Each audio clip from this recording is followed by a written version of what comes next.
Quantum Leap is taking a brief hiatus from our screens, and I finally was able to catch up on the mid-season finale. I was wondering, in episode 8, could the kids hear Addison? I'm going to go into whether or not they could, as well as question a few things that happened in this episode. I have a couple things to point out, and I'm really interested in hearing your thoughts on it. But before I do that, please take a minute to leave a like and subscribe. It's completely free, and you can always unsubscribe at a later date if you don't like what I'm posting. No hard feelings. Right, anyway, showtime. It's showtime, folks. Watching the end of this week's episode, I got the feeling that those kids might actually have been able to see Addison. Judging by the looks on their faces when she was telling Ben who they grew up to be, they seemed to be reacting to her as if they could hear her. Look, as she's speaking, they're smiling. Those kids can see Addison. Now, we know from the original series that kids can see through the Leaper's disguise, if you will. It was in Season 2, Episode 13 that they discovered this, when Sam leaped into the body of her mother, and her youngest child could see that it was just Scott Bakula in her mother's clothes. Same goes for the little girl in the church in Season 3, Episode 19. Dogs can also see through the disguise. It's something to do with innocence. This innocence also allows dogs and children to see Al, or in this instance, Addison. But the problem here is, the other daughter, in the episode where Sam goes into the mother's body, that sounds dodgy, doesn't it? She was only a few years older than the kid who could see through the disguise, and definitely younger than the kids we saw in episode 8 of the revival. And she couldn't see through the disguise. What if we can explain that? What if, because these kids have all been damaged emotionally at such a young age, they still have some level of innocence to them that people their age wouldn't normally have? Leah was cutting herself, Roy was addicted to pills, and Stacy was doing something else. It's escaping me right now. All of them have had their emotional growth stunted by trauma. Maybe because of this they were able to see Addison when nobody else could. After all, Tibby from the Season 3 finale was able to see Al. He had mild Down syndrome, to quote the show. You can see me? Sure. Nice jacket. Oh, great. Now, I'm no doctor, but clearly people with less mentally developed minds, if that's okay to say, I think that's okay to say, are the ones who can see through the leap. This is incredible. Yeah, no, it isn't, Sam. Yes, it is. No, you forget. Small kids, animals, and can see me. It's not specifically about age. I kinda like their idea, especially since they were so accepting of his imaginary friend, and they didn't really question his breakdown shortly before they discovered the cabin. Would they understand that Addison is Ben's fiancé from the future, and Ben isn't really Ben, he's the other Ben? No, that's unlikely. But they know she is there.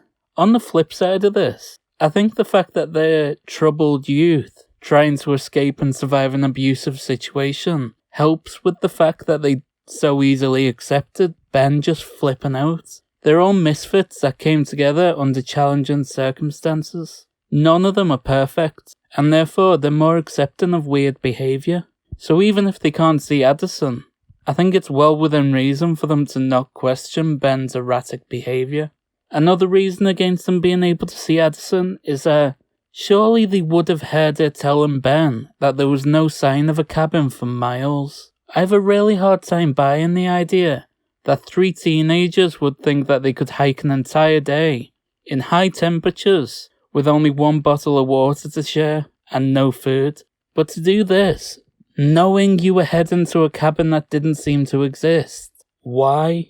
The logical plan is either you follow the road or wait on the roadside and hope you can flag down help. If you want to say they were traumatized from where they escaped from, so would do anything to avoid going back, that's fine. But then the plan should be to hide until a campsite leaves, and then try and flag down a random motorist. If for whatever reason, you want to believe that the road option is out, as a Reddit comment kindly pointed out, even a 12-year-old would know that your first priority before anything else is to search for a water source, and then figure out a way to construct some kind of shelter nearby before nightfall. If they knew Addison was there, then they had no motivation to ignore these basics of survival and search for a cabin that didn't exist. Since we mentioned earlier that dogs and children can see through the disguise of the leap, there's something I want to mention about this episode. So the kids are approached by a pack of wolves who start barking at them, and their solution is to look all tough and scare them away. But why didn't Addison just attract their attention and lure them away? The wolves can see her, but they can't hurt her. She's just a projection. She could have easily solved this problem instead of putting the kids' lives at risk. Al did it in season 4, episode 10. Look. Hey, doggy, doggy, doggy, doggy! Meat and chicken flavor right this way!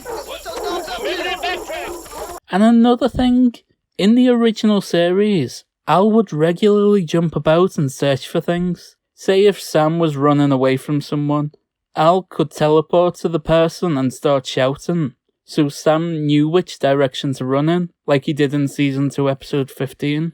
Why didn't Addison simply teleport ahead a few miles, search for the cabin, then zap back and give Ben exact directions? In season 3, episode 17, Al teleported miles away to follow a kid who he suspected was going to kill the guy that Sam leaped into, so he could track him and investigate him while Sam was busy signing autographs. Al can do all that, but Addison can't glance ahead to have a look for a cabin. Whether the kids could see Addison or not, she really seemed to have let the kids down this episode. She didn't help them as much as she could have done. She didn't even give Ben any useful information. Al and Ziggy would have told Ben all about the school, exactly what it was, why they was running away from it, all that before the first commercial break. But what do you think? Could these kids see Addison? Rewatch the episode and let me know what you think. There's a few signs of it there and I find it really intriguing. Who's he talking to? Don't interrupt. Stacy moved to Vegas. I'm really interested in hearing what you think of this, and more broadly, what you think about the reboot itself. Are you enjoying it? If you could let me know, as well as leaving a like on the video if you enjoyed this, then that'd be great. I'd love to cover each episode of this as it comes out. I'd love nothing more than that, but it needs to hit a certain amount of views for that to be possible for me to do. So you know what to do if you enjoyed this video. Right, and don't forget to subscribe. You can always unsubscribe at a later date if you don't like what I'm posting. It's completely free, and no hard feelings if you want to leave further down the line if you don't like what I'm posting. But hopefully, if this goes well, there'll be more Quantum Leap content, so that'll be fun. Right, go and watch these videos while you're here. Right, I'll leave you now. Bye. Bye.